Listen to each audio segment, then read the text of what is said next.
नमस्कार, बहुत बहुत स्वागत है हमारे खास शो में। मैं हूं आपके साथ करिश्मा। सवाल है उत्तर प्रदेश के निकाय चुनाव को लेकर, जिसमें तमाम पॉलिटिकल दल अपनी पूरी ताकत झोंक रहे हैं।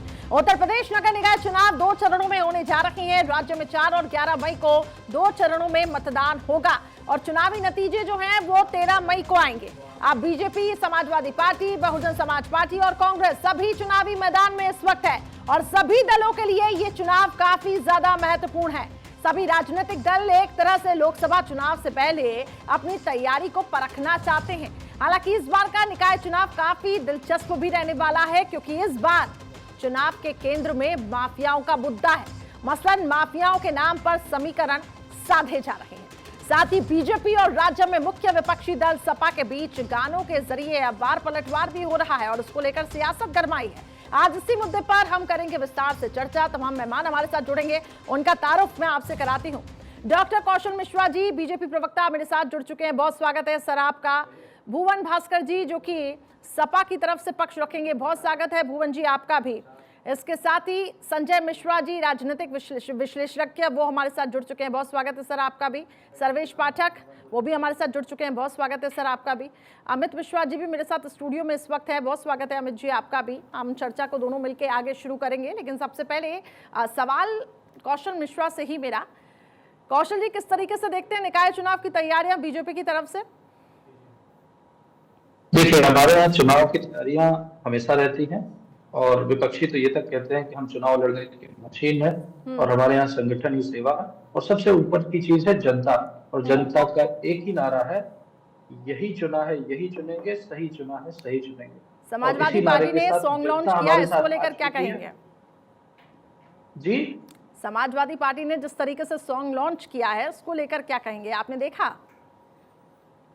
समाजवादी पार्टी तो वही पार्टी है ना, एक तरफ मुजफ्फरनगर में दंगे चल रहे होते हैं, उस समय उनका सफाई महोत्सव चल रहा होता है, तो ये केवल दंगे के ऊपर पॉलिटिक्स करते हुए नाच गाना करते रहे हैं। आज प्रदेश में एक ईमानदार, साफ सुथरी छवि की, अपराध मुक्त सरकार है। आप देख रहे हैं जिस तरीके से आज उत्तर प्रदेश माफिया मुक्त हो चुका है, अपराध मुक्त हो चुका है।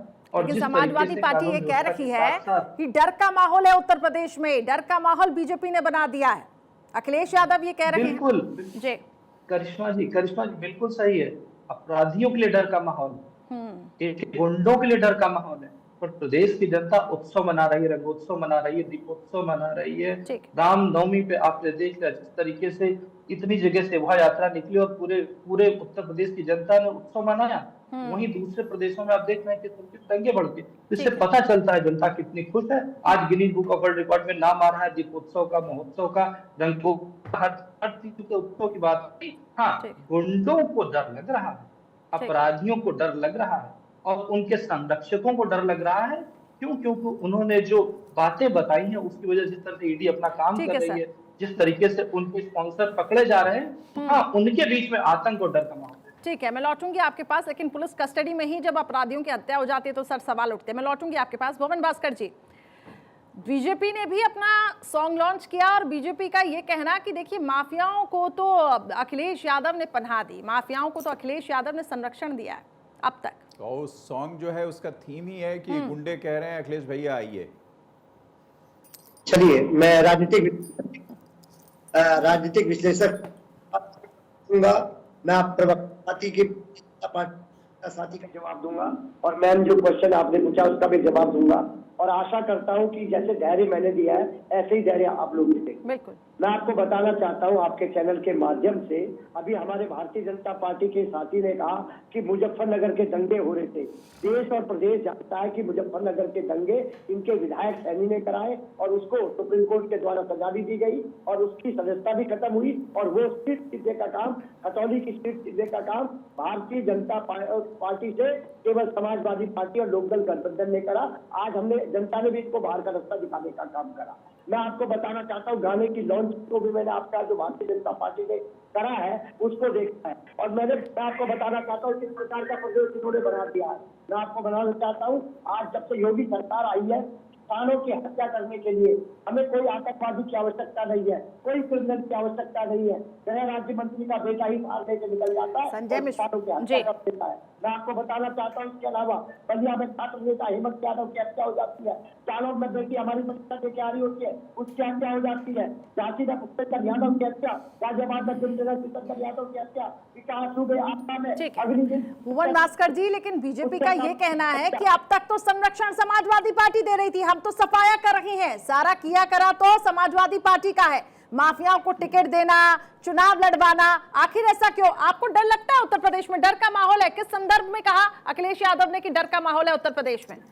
देखिए, आपने मेरी बात तो पूरी नहीं होने दिया कि घटनाएं में मैं तो सर फिर से सवाल लेके आपसे फिर से जवाब मांग रही हूँ, आपको इतना समय में दे रही हूँ सर। मैं आपको बताना चाहता हूं जिस प्रकार का माहौल उत्तर प्रदेश में कर दिया गया है। मैं आपको बताना चाहता हूं, बलिया में एक छात्र नेता हेमंत यादव परीक्षा देके आ रहा था, उसकी हत्या कर दी गई। जालौन में छात्रा परीक्षा देके आ रही थी, उसकी हत्या कर गई। झांसी में पुष्पेंद्र यादव की हत्या कर दी, गाजियाबाद में जितेंद्र यादव की हत्या कर दी, आगरा में अग्निवीर की परीक्षा दे रहे छात्र आकाश भूषण की हत्या कर दी।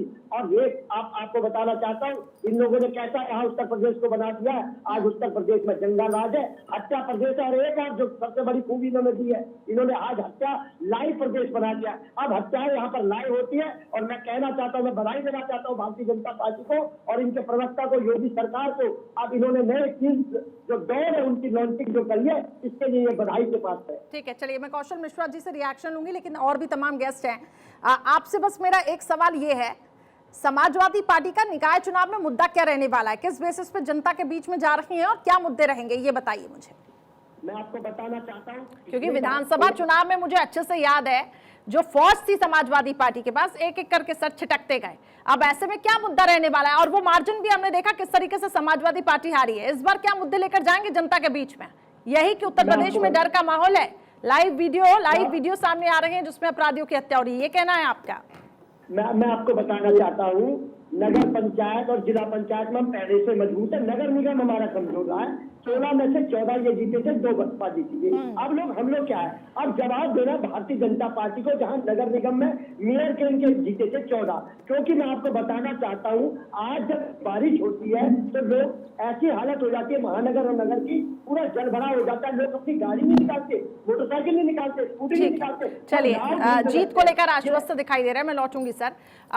अमित जी और इसके साथ ही जो हमारे साथ राजनीतिक विश्लेषक जुड़े हुए हैं उनसे भी मैं रिएक्शन लूंगी। किस तरीके से देखते हैं अमित जी आप निकाय चुनाव को लेकर? तैयारियां दोनों ही सियासी दल कर रहे हैं, लेकिन देखिए अभी भी अपनी जीत को लेकर समाजवादी पार्टी आश्वस्त है और बीजेपी ये कह रही है कि हम भी कई मुद्दे लेकर जनता के बीच में जाएंगे। बिल्कुल करिश्मा, और जो चुनाव का पैटर्न है ना, वो कमोबेश अब सेट हो जाता जा रहा है राष्ट्रीय राजनीति और राष्ट्रीय मुद्दों के। चाहे वो आप स्थानीय निकाय के चुनाव लड़े, विधानसभा के चुनाव लड़े, या देश के लोकसभा के चुनाव लड़े, वो एक पैटर्न बनता जा रहा है और उस पैटर्न के तहत ही अब चुनाव लड़े जा रहे हैं। अब बात जो नगर निकाय के चुनाव की है, उसमें बात होनी चाहिए सड़कों की, जल भराव की, और तमाम तरीके के जो लोकल इश्यूज हैं, वो ब्लॉक स्तर पे क्या समस्याएं हैं, किसानों को क्या यूरिया मिल रहा है या नहीं समय पर, ये जो तमाम लोकल स्तर की समस्याएं हैं इस पर। लेकिन ये चुनाव उस पर होगा नहीं करिश्मा, ये चुनाव चला जाएगा फिर लॉ एंड ऑर्डर पर, और फिर लॉ एंड ऑर्डर से माफिया पर, और माफिया से फिर राम जन्मभूमि पर, और राम जन्मभूमि से लगातार समाजवादी पार्टी और भाजपा एक दूसरे को अटैक करेंगे। और जाहिर सी बात है, ये चुनाव उस दिशा से भटक कर फिर राष्ट्रीय राजनीति के परिप्रेक्ष्य में आने लगेगा, और ऑपोजिशन की एकता और तमाम तरीके की जो बातें होती हैं वो तमाम चीज आएंगी। लेकिन सबसे बड़ा मुद्दा जो होता है इस चीज में, जो लोकल इशू हैं वो गौन हो जाते हैं। उस गौन इशू को कोई भी पक्ष जो है वो भुनाने की कोशिश नहीं करता, क्योंकि उसे साफ तौर पर दिखता है कि वोट कैचिंग कैपेसिटी किस नारे को है, किस वादे को है, और उसके तहत ही वो अपना पूरा फोकस ले जाना चाहता है। और यही राजनीतिक दल कमोबेश करते हैं। इससे नुकसान जो है करिश्मा, साफ तौर पर जो जनता जिसको जल की समस्या है, पानी पीने की समस्या है, सड़क में उसके घर के आगे पानी का भराव हो रहा है, बरसात में सड़कें टूटी हैं, या तमाम तरीके की ऐसी जो समस्याएं हैं लोकल लेवल पे जो होती हैं, जिसका निवारण भी लोकल पार्षद ही कर सकते हैं, उन समस्याओं का गौन हो जाता है। बिल्कुल ठीक है आपने कि जनता से जुड़े हुए मुद्दों पर कम, लेकिन ये जो लड़ाई है इस बार निकाय चुनाव की, वो ये कि उत्तर प्रदेश में कानून व्यवस्था आखिर कितनी सुधरी है, कितनी बदहाल हुई है, इसको लेकर पक्ष और विपक्ष हमलावर है। संजय मिश्रा जी, आपका क्या कहना है? निकाय चुनाव को लेकर किस तरीके से देखते हैं? हालांकि अब जिस तरीके से सॉन्ग लॉन्च हुआ उसमें भी हमने देखा कि माफियाओं पर ही ये केंद्रित रहा। नहीं देखिए, ठीक बात है और मैं 100% अमित जी की बात से सहमत हूँ। अमित जी की जो बात है, इन्होंने जो पॉइंट आउट किया है कि वाकई निगम का जो चुनाव है वो उन्हीं मुद्दों पे होनी चाहिए। गली नाली खड़ंजे इन सारी चीज़ों पे होनी चाहिए, लाइटिंग, पार्क में क्या व्यवस्था है, इन सारी चीज़ों पे होने चाहिए। लेकिन भारतीय जनता पार्टी एक सोची समझी राजनीति की तहत इन्हें लेकर के आती है कानून व्यवस्था पे, आतंक पे। अच्छा, मेरा एक सवाल है भारतीय जनता पार्टी के यहाँ से प्रवक्ता से कि अतीक अहमद के मुद्दे पे ये लोग बोल रहे हैं कि भाई देखो क्रिमिनल को खत्म किया जा रहा है, क्राइम खत्म हो रहा है। अतीक अहमद को जो हत्या जिसने किया था वो क्रिमिनल है कि क्या है? कोई जज था क्या कोर्ट का जिसने हत्या किया था? कौशल मिश्रा जी। कौशल मिश्रा जी। किसने हत्या किया अतीक का? और हत्यारा फिर वो क्या है? आतंकवादी है, क्रिमिनल है या मंदिर का पुजारी है? ये सबसे बड़ा सवाल है कि ये जो घुमा रहे हैं देश को, देश की जनता को, और जो गुमराह कर रहे हैं, ये देश के लिए बड़ा ही खतरनाक है। देश की जनता जितनी जल्दी समझ ले भारतीय जनता पार्टी के षड्यंत्र को, भारतीय जनता पार्टी के लिए, देश की जनता के लिए ठीक रहेगा। जब मैं दूसरी तरफ करता हूँ जी, जवाब उनको देना पड़ेगा। ये घुमा फिरा के वही जवाब देंगे, ये शास्त्र दिखाएंगे, हिंदू धर्म दिखाएंगे, ये गरीबी पे बात नहीं करेंगे, बेरोजगारी पे बात नहीं करेंगे। ठीक है, ले लेते। कौशल मिश्रा जी, कहिए, सवाल पूछा है आपसे। मैं अमित जी और अपने मित्र दोनों की बात का जवाब देना चाहूंगा। अमित जी, भारत में एक ऐसा प्रधानमंत्री आज ने स्वच्छ भारत अभियान को अपना पहला अभियान बनाया, और वो स्वच्छ भारत अभियान जब चलेगा तो गली खड़ंजा और नाली सब साफ होगा। ये स्वच्छ भारत अभियान राष्ट्रीय लेवल पे चल गया। इसके अलावा अगर आप करते हैं, जिस तरीके से गरीबों को घर दिया जा रहा है, जिसे जल दिया जा रहा है, जिस तरीके से डीबीटी के थ्रू एक गरीब आदमी के अपने अकाउंट में पैसे जा रहे हैं, तो ये लोकल चीजों को भी कैटर करते हैं। बिल्कुल। और ये अपेक्षाएं होती हैं, लोकल जो स्थानीय लेवल के चुनाव होते हैं उसकी लोगों की अपेक्षाएं भी यही होती हैं कि हमारे जो ऐसे मुद्दे हैं उसको सॉल्व किया जाए, और उसको कौन सी पार्टी सॉल्व करती है, ये अपेक्षाएं हैं जनता की। तो मैं वही तो बोल रहा हूँ। आप ये देखिए, जिस तरीके से आजाद भारत के इतिहास में पिछले 2014 से लेकर आज तक जितने अकाउंट गरीबों को खुले, जितने खाते खुले, उनमें जितना डायरेक्ट बेनिफिट ट्रांसफर हुआ, ये क्या है? ये लोकल मुद्दे हैं। लेकिन हमारे प्रधानमंत्री जी ने और योगी जी ने इन लोकल मुद्दों को राष्ट्रीय मुद्दा बना दिया, स्वच्छ भारत अभियान को पूरे भारत का मुद्दा बना दिया। तो इस तरीके से गली नाले खड़ंजा हमारे देश का पार्ट आते हैं। लेकिन कौशल जी, सवाल तो वही है ना कि क्या मुद्दे लेकर जा रहे हैं आप जनता के बीच में? क्योंकि जो हम देख पा रहे हैं, बीजेपी भी लॉ एंड ऑर्डर को लेकर इस वक्त जनता के बीच में जा रही है कि जब से उत्तर प्रदेश में योगी सरकार आई है, लॉ एंड ऑर्डर बदला है। ठीक है, मानते हैं अयोध्या में भव्य दीपोत्सव हो रहा है जी। करिश्मा जी, गुंडा टैक्स लोकल मुद्दा है, लड़कियों का छेड़ना जाना लोकल मुद्दा है, गुंडों के द्वारा हत्या वसूली मुद्दा है, अब गुंडों की वजह से व्यापारियों का अपहरण करना, उनकी हत्या करना, उनसे हत्या लोकल मुद्दा है। तो कानून व्यवस्था, शिक्षा, ठीक है, बिल्कुल सही कह रहे हैं आप। तो फिर जब आप विधानसभा चुनाव में जाएंगे, लोकसभा चुनाव में जाएंगे, तब भी ये मुद्दे रहेंगे, तब भी यही मुद्दे रहेंगे ना? बिल्कुल सारे। हाँ, क्योंकि ये सारे मुद्दे, गांव का मुद्दा ही देश का मुद्दा और देश का मुद्दा ही गांव का मुद्दा है। ये राजनीति, बाकी मुद्दे कहाँ जाएंगे अमित जी? नहीं, फिर इनसे भारतीय जनता पार्टी, नहीं, भारतीय जनता पार्टी जो कि प्रदेश की राजनीति में है। कौशल जी एक सवाल लीजिए जरा मेरा, कि आप प्रदेश की राजनीति में हैं, आप देश की राजनीति में हैं, आपकी देश के मैक्सिमम राज्यों में सरकार है, तो यदि आप सिर्फ सारी जिंदगी इसी पे चुनाव लड़ेंगे तो महंगाई, बेरोजगारी, शिक्षा, स्वास्थ्य पे काम कब करेंगे आप, और उसके लिए बात कब करेंगे? उसके लिए भारतीय जनता पार्टी किस पार्टी को चुन रही है काम करने के लिए, बताइए। आम जनता कहती है महंगाई बढ़ गई है, बेरोजगारी काफी ज्यादा बढ़ गई है जी। स्वास्थ्य की बात की और शिक्षा की बात की, स्वास्थ्य और शिक्षा पे जवाब देता है। एक जमाना था 1 डिस्ट्रिक्ट 1 माफिया का राज था, आज 1 डिस्ट्रिक्ट 1 मेडिकल कॉलेज है, 1 नर्सिंग कॉलेज है, 1 इंजीनियरिंग कॉलेज है, उसकी बात हो रही है। विश्वविद्यालय खोले जा रहे हैं, स्कूलों की हालत सुधारी। आप उसमें क्यों नहीं वोट मांगते? अरे इस मुद्दे पे वोट मांगिए, अधिक जी जय श्री राम पे क्यों वोट मांग रहे हैं? आयुष्मान भारत योजना के थ्रू हर परिवार के किसी भी आदमी को 5 लाख तक का बीमा दिया जा रहा है। ठीक है सर, विकास हुआ है, ठीक है, और उस पैसे से, ठीक है, इसमें हम बात करेंगे। सर्वेश पाठक जी भी क्योंकि मेरे साथ है। सर्वेश जी, आपसे भी मैं कमेंट चाहूंगी, किस तरीके से देखते हैं अयोध्या की तस्वीर बदली? बीजेपी कह रही है कि देखिए अब तो विकास हो रहा है उत्तर प्रदेश में, अब माफियाओं में डर खत्म हो गया है, लेकिन ये मुद्दे सिर्फ यहीं तक की सीमित है। कुछ और मुद्दे आपको नजर आ रहे हैं इस बार? मैं यहाँ पे बीजेपी, समाजवादी पार्टी सबकी बात कर रही हूँ, अलग अलग पॉलिटिकल दलों की। देखिए, मुद्दे जो भी हैं राज्य के, वो चाहे निकाय चुनाव हो या विधानसभा चुनाव में हो, अगर लॉ एंड ऑर्डर की बात कर रही है बीजेपी और उसको प्रमुखता से लेके आ रही है, तो ये जरूरी नहीं है कि लॉ एंड ऑर्डर केवल शहर का खराब है। गांव के आप गली मोहल्ले कहीं भी जाएं, जो नॉर्मल छीना छोड़ी होती है, महिलाएं जा रही है, उनका चैन स्नैचिंग हो या ये हो, लड़कियां स्कूल जा रही है, वहां पे उनको छेड़छाड़ का सामना करना पड़ रहा है, तो क्या इस मुद्दे की बात ये निकाय चुनाव में नहीं हो सकती? अतीक की हत्या कैसे आप हुई? शांत रहिए, जब नहीं, आप बोल रहे थे मैंने नहीं बोला, मैंने बोला आपके समय में, आपके समय में बोला। आप इसको तो point मुझे out 10 करिए सेकंड ना। तो बोलने दीजिए, 20 सेकंड ठीक कम है, से कम। ठीक है। एक एक एक मिनट, करके आप अपनी अपनी बात पूरी कर हाँ, लीजिए, फिर फिर इसको जरा हाँ। बात अतीक कीजिएगा। की जो भी हत्या हुई है वो एक गैंगस्टर मारा गया और एक क्रिमिनल ने मारा है और वो जेल के अंदर बंद है। ऐसा तो नहीं है कि उमेश पाल यही की तो हत्या सवाल हुई है, यही और तो उसके सवाल जो है। हत्यारे थे भागे भागे फिर रहे हैं, पुलिस उसको ढूंढ के इनकाउंटर कर रही है। नहीं, नहीं, नहीं, 2012 से 17 सर्वेश पाठक जी ये कहा जा रहा है, सुनिए मेरा भी सवाल है सर, सर्वेश पाठक जी ये कहा जा रहा है 2012 से 17 में यूपी में 700 दंगे हुए थे। बिल्कुल। क्या इस पे चर्चा नहीं होनी चाहिए? आज जो स्कूल में छोटी बच्चियां बेधड़क जा रही है या लड़कियां कॉलेज जा रही हैं, तो क्या वो मुद्दा लॉ एंड ऑर्डर से नहीं जुड़ेगा? निकाय चुनाव में भी ये मुद्दा क्यों नहीं सर्वेश उठेगा? पाठक जी और कौशल जी, आप दोनों से मेरा एक सवाल है, क्योंकि आप ये कह रहे हैं कि इन मुद्दों को भी लेके आइए, क्या हम क्या समझे, क्योंकि कहा जा रहा है एक नैरेटिव यहाँ पे सेट करने की कोशिश की जा रही है बीजेपी की भी तरफ से, और इसके साथ ही ये कहा जा रहा है कि बीजेपी ये प्रोजेक्ट कर रही है कि देखिए हमारे ही राज्य में माफियाओं का खात्मा हो रहा है। क्या ये बीजेपी यहाँ पे प्रोजेक्ट करना चाह रही है, जिस तरीके से अतीक की हत्या को लेकर खास तौर से? कौशल जी, लॉ एंड ऑर्डर को मेंटेन करना और अपराधी मुक्त समाज देना, अपराधी मुक्त प्रदेश देना, ये हमारी प्राथमिकता रही है, क्योंकि ये लोकल मुद्दा है, वोकल मुद्दा है और सभी का मुद्दा है। बात ये है तो क्या कि बीजेपी इसको एक गुंडों की वजह से नैरेटिव के अगर तौर पे हत्या सेट कर रही है? बीजेपी अतीक की हत्या को नैरेटिव के तौर पे सेट कर रही है कि माफियाओं का हमने खात्मा किया? बीजेपी विकास, सुरक्षा, ठीक है। स्वास्थ्य, शिक्षा सभी मुद्दों पर आगे भुवन बढ़ती है भास्कर जी। और सबका साथ सबका विकास, समाजवादी पार्टी के अब क्या और मुद्दे, सबके इन्होंने तो विश्वास गिना के दिए, साथ अब आप को मुद्दे बताइए उत्तम समाजवादी प्रदेश पार्टी उत्तम के। प्रदेश अब तक बनाने का समाजवादी आंदोलन। पार्टी के मुद्दे क्लियर नहीं नजर आए सर।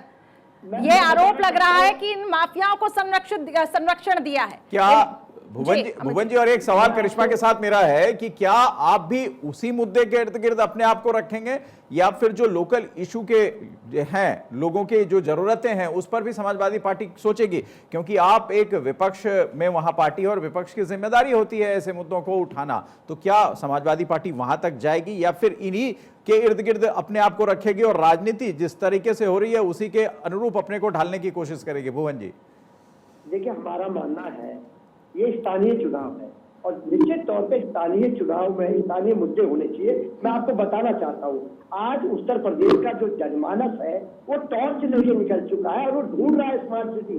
आप लोग भी वरिष्ठ लोग हैं इस देश के, आप भी अपना टॉर्च लेके निकलेगा और स्मार्ट सिटी हम ढूंढ रहे हैं, हमें नहीं मिल पा रही, उत्तर प्रदेश के लोगों को नहीं मिल पा रही। अगर आपको मिल जाए तो हमें भी बताइएगा। और छुट्टा जानवर की स्थिति में आपको बता रहा हूँ, आप घर से निकलिएगा तो ये सोच के मत निकलिएगा कि छुट्टा जानवर से आप बच सकते हैं। वो कब हिंसा करके आपको शरीर को नुकसान पहुंचा दे, ये योगी सरकार अब तक नहीं कर पाई। माननीय प्रधानमंत्री जी ने अपने भाषण में कहा था ये छुट्टा जानवर की उत्तर प्रदेश में बहुत बड़ी समस्या है। योगी सरकार के पहले क्या होता था? समाजवादी पार्टी की भी सरकार थी, दंगे फसाद नहीं हुए, तब नहीं हुए दंगे फसाद? नहीं मैं आपको उसी बात को बताना चाहता हूँ। जब ये जो गवाह है, 2012 से 17 हमारी सरकार में सुरक्षित रहता है। भुवन भास्कर जी, आपकी आवाज में बहुत क्लियरिटी नहीं है, हम आपको सुन नहीं पा रहे। भुवन भास्कर जी, जरा स्टूडियो से, मैं पीसीआर से कहूंगा इनकी आवाज थोड़ी दुरुस्त करें। अमित से हाँ जी, आवाज आ रही है? ठीक है, अपनी आवाज बात आ रही है? हाँ जी, आ अपनी रही है। बात रखें। मैं कह रहा हूँ 2012 जो इनका गवाह था, जिनकी हत्या हुई है, लेकिन इनकी सरकार में हत्या हो गई तो हमारा ठीक था, इनका ठीक था। ठीक है, मैं यही तो कह रहा था आपसे और भारतीय जनता पार्टी के प्रवक्ता से मैं बार बार यही गुजारिश कर रहा हूं कि आप दोनों एक ही लाइन पर चुनाव लड़ने जा रहे हैं। वही हत्या, माफिया, इसके अलावा जितने मुद्दे हैं उस पर ना ऑपोजिशन बोलने के लिए कुछ ज्यादा उत्सुक दिख रही है। नहीं, वो मुद्दे उठाइए ना। अमित जी हमने स्मार्ट सिटी का बोला, अमित जी हमने छुट्टा जानवर का बोला, बिल्कुल। हमने बोला जल भराव का बोला, बोला, अमित जी कैसी बात कर रहे थे वरिष्ठ पत्रकार आप, मैं तीनों मुद्दों को बोला, लेकिन जब लॉ एंड ऑर्डर की बात आती है तो हम इनसे पूछना चाहते नहीं, हैं। बहुत बहुत सही। आप भुवन जी, हमारी जो चिंता है आप उस चिंता से तारुफ रखेंगे और कौशल मिश्रा भी रखेंगे। हमने आपको पॉइंट आउट इसलिए नहीं किया, आपने बिल्कुल छुट्टा जानवर और तमाम मसले उठाए जो बहुत ही स्थानीय और निचले स्तर के मुद्दे हैं जिनसे रोज बरोज वहां की जनता उलझ रही है। लेकिन भाई साहब, आप भी तो उसी ट्रैप में जा रहे हैं ना। अगर आप उसका विरोध करके और नीचे के मुद्दे को आपने प्रायोरिटी नहीं दी तो फिर मामला तो वही रह गया। नहीं, जब पत्रकार हमसे पूछेंगे कि आप लॉ एंड ऑर्डर, इनके यहाँ स्थिति अच्छी थी और उनके यहाँ बुरी, हमारे टाइम में बुरी थी, तो हमें बताना पड़ेगा। उमेश पाल हमारे यहाँ सुरक्षित था 12 से 17 तक, इनके यहाँ उनकी हत्या हो जाती है, हमारे यहाँ तो उसको खरोच भी नहीं लगी, तो ये तो बताने का कर्तव्य है ना हमारा। जब आप प्रश्न पूछेंगे तो क्या प्रश्न से भाग हम लोग जैसे नंदी जी प्रश्न से नंदी जी भाग रहे हैं, पत्रकार तो हमसे भाग रहे हैं, हम तो समाजवादी रहे। ठीक है, एक एक करके अपनी बात रखे। लेकिन भुवन जी, जो ट्वीट सामने आते हैं ना, एक मजबूत विपक्ष जो है कि जो हर मुद्दों को उठाए, लेकिन जब ट्वीट सामने आते हैं उसमें ये कह दिया जाता है कि ये तो झूठा एनकाउंटर हो जाते। फैक्ट्स के साथ अपनी बातें करिए ना, कैसे ऐसे सवाल उठा लिए जाते हैं। ये आपको नहीं लगता कहीं मिसलीड करने की भी कोशिश हो रही है, मुद्दों से भटकाने का यहाँ पे काम चल रहा है? देखिए, आपसे आप कहना चाहते हैं निकाय चुनाव में स्थानीय मुद्दा हमारे प्रमुख मुद्दे हैं, लेकिन इसके साथ साथ आपको बताना चाहते हैं अगर ये उमेश पाल की जो हत्या हुई है, ये लोग अगर ये कहने का काम करते हैं कि आपके यहाँ जंगल रास्ता, हम पूछ रहे हैं उमेश पाल को खरोच नहीं लगी हमारी सरकार में, इनकी सरकार में हत्या हो गई, वो भी जिंदा आ रहे, बम फेंके जा रहे। योगी सरकार की जब लॉ एंड ऑर्डर फेल होगा तो इस फेलियर से हम लोग कौशल जी इसका जवाब दीजिए जल्दी से। आप कह रहे हैं वो कि हमारे यहाँ तो लॉ एंड ऑर्डर सही था, उमेश पाल सुरक्षित थे, अब कैसे हत्या हो गई? अमित जी, इन्होंने उमेश पाल की हत्या की बात की, मैं बता रहा हूँ क्या हुआ। उमेश पाल के हत्यारे सब जेल में हैं या फिर उनका इनकाउंटर हो चुका है, अरेस्ट हो चुके हैं, और जो उनके हत्यारे हैं वो भी जेल में हैं। पर इनके जमाने में जो राजू पाल के हत्यारे होते थे उनको टिकट मिलता था, उनको एमएलए बनाया जाता था, उनको एमपी की सीट दी जाती थी। फर्क ये आता है। और राजू जी की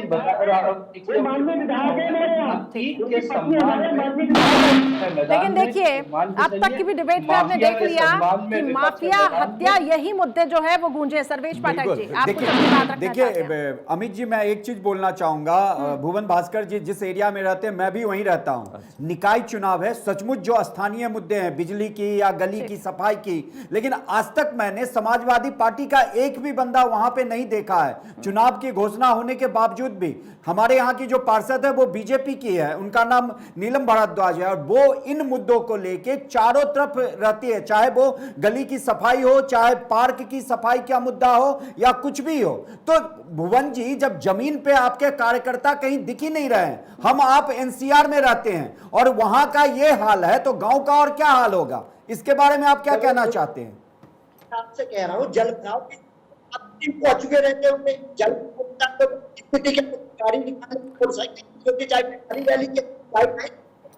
मोहन जी, आपकी आवाज अब तक नहीं मिल पा रही है, मुझे अब यहीं पे ही इस डिबेट को क्लोज करना होगा। लेकिन संजय मिश्रा जी, आपसे लास्ट रिएक्शन चाहूंगी, लेकिन संक्षिप्त में सर। नहीं, बिल्कुल संक्षिप्त में मैं आप लोगों को ये बताना चाह रहा था कि ये जो भारतीय जनता पार्टी के मुद्दे और जो सपा के मुद्दे हैं या बसपा के जो मुद्दे हैं, इसके बीच में एक और पॉलिटिकल पार्टी उत्तर प्रदेश में निगम में मजबूती से एंट्री लिया है जी, और वो भी राष्ट्रीय पार्टी है, नई राष्ट्रीय पार्टी हुई है आम आदमी पार्टी। केजरीवाल जी भी झाड़ू लेकर के पहुंच गए हैं। और केजरीवाल जी क्या कह रहे हैं उत्तर प्रदेश में, ये बड़ा गौर से देखने की बात है कि भाई हाउस टैक्स हाफ करेंगे और वाटर टैक्स माफ करेंगे।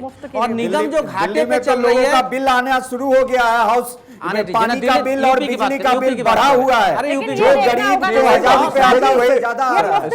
वही तो कह रहे हैं कि भाई आप दिल्ली में जब बिल ही आ रहे हैं, वो एलजी साहब का देना, वो सबको पता है कि एलजी साहब ने कैसे रोका, कैसे बवाल। राज्यपाल एमसीडी में भी देखिए, मेरे पास समय की कमी है, लेकिन इस पर अगर बहस करें तो ये लंबी चलेगी। लेकिन कुल मिलाकर आपको बता दें कि इस वक्त उत्तर प्रदेश में निकाय चुनाव को लेकर सरगर्मियां तेज हो चुकी हैं, लेकिन अभी भी हम देख रहे हैं जो मुद्दे हैं वो माफियाओं पर ही टिके हुए हैं। लेकिन देखना होगा समय जैसे आगे बीतेगा तो उसमें और कौन कौन से अहम मुद्दे सामने आते हैं।